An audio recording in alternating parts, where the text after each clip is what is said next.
नाटी दुल्हन। मयंक की बीवी नेहा की हाइट बहुत ही कम थी। वो इतनी नाटी थी कि लोग उसका कई बार मजाक बना देते। अरे नेहा, तेरे लिए तो मुझे किचन में टेबल रखना पड़ेगा। माँ जी, इतनी भी नाटी नहीं हूँ मैं। और हाँ, हिल्स पहनकर तो बिल्कुल आपके बराबर आ जाती हूँ।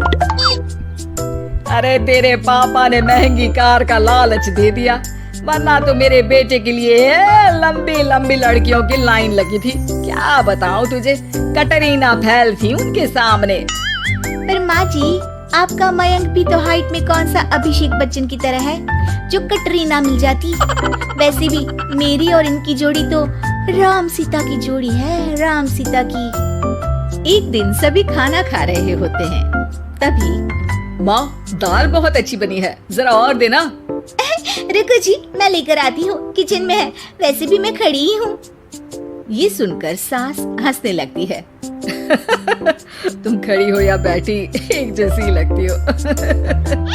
बस कीजिए जी, अभी हिल्स नहीं पहनी है। वैसे भी हिल्स पहनती हूँ तो आपके बराबर ही लगती हूँ। एक दिन नेहा सब्जी लेने बाहर निकलती है तो पड़ोसन कहती है, अरे देखो देखो, कितनी नाटी है। मयंक तो दिखने में अच्छा है, हाइट भी ठीक ठाक है। फिर क्या जरूरत थी ऐसी नाटी बहू लाने की।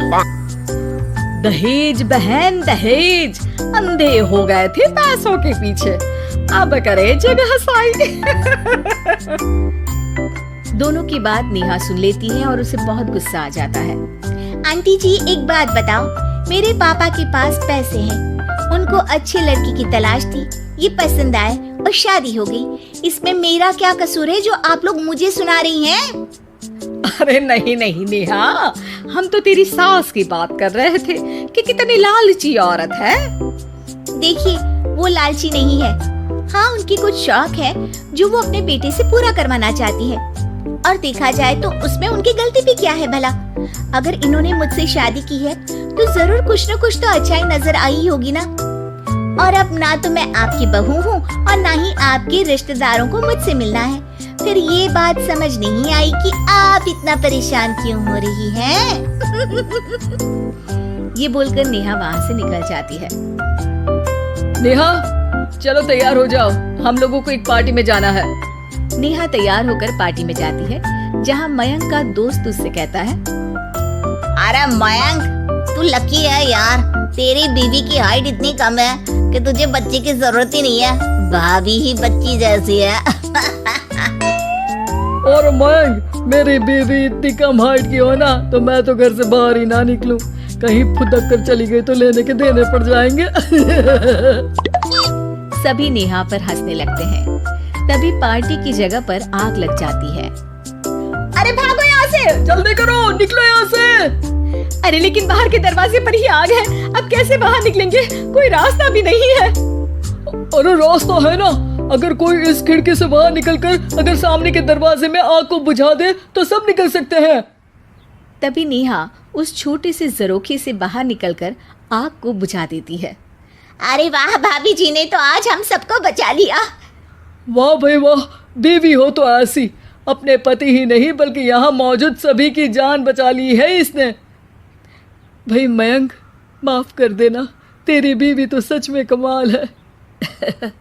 मुझे ये बात पता है और मुझे मेरी बीवी पर गर्व है। नेहा मुस्कुराकर अपने पति की तरफ देखती है।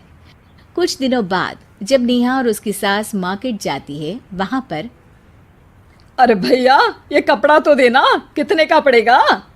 माता जी, ये तो बहुत महंगा कपड़ा है, लेकिन अब बस सिर्फ 2 मीटर ही बचा है। मेरे तो किसी काम का है नहीं ये टुकड़ा, तो आप 100 रुपया ही दे दीजिए। अरे भैया, तो मैं क्या करूंगी इस टुकड़े का, लेकिन वैसे है बड़ा ही सुंदर। तभी नेहा बोल पड़ती है, इसमें तो मेरी पूरी ड्रेस बन जाएगी। ये कहकर वो कपड़ा ले लेती है। अगले दिन नेहा वो ड्रेस पहनकर सास के सामने आती है। अरे वाह नेहा, ये ड्रेस तो बहुत ही सुंदर लग रही है, बड़ी महंगी होगी ना? अरे कपड़ा तो मैंने ही पसंद किया था, बस पूरा नहीं था तो इसने ले लिया। सिर्फ 200 रुपये की ड्रेस है ये पूरी। देखो माँ जी, नाटी होने का भी कम फायदा नहीं है। जैसे तैसे दिन कट रहे थे। सास और पड़ोसियों के मजाक बनाने का सिलसिला चल ही रहा था कि एक दिन मोहल्ले से जोर जोर से आवाज आती है, हाय रे मैं मर गई, भगवान मैं क्या करूं। अरे क्या हुआ? देखते हैं तो सभी एक हॉल के सामने भीड़ लगाकर खड़े हैं। मेरा बेटा प्रिंस गड्ढे में गिर गया है। पड़ोसन जोर जोर से रोने लगती है कि तभी वहां नेहा आ जाती है। रोइए मत, मैं प्रिंस को लेकर आती हूँ। ये बोलकर नाटी सी पतली सी नेहा गड्ढे में घुसकर बच्ची को बाहर ले आती है। अब क्या था, एक बार फिर नेहा के लिए पूरा मोहल्ला तालियां बजाता है। मुझे माफ कर दो नेहा, मैंने तुम्हारी हाइट का कितना मजाक उड़ाया था। कोई बात नहीं मौसी, प्रिंस ठीक है, ये बात है। अब वो दिन आता है जब सास नेहा की तारीफ करती है। वाह बहू वाह, तेरी तारीफें सुन सुनकर तो मैं खुश हो गई। आज तो तूने ये साबित कर दिया कि समाज में इंसान अपने रंग रूप और लंबाई चौड़ाई से नहीं बल्कि साहस और हौसले से काबिल कहलाता है। मुझे माफ़ कर देना बेटा।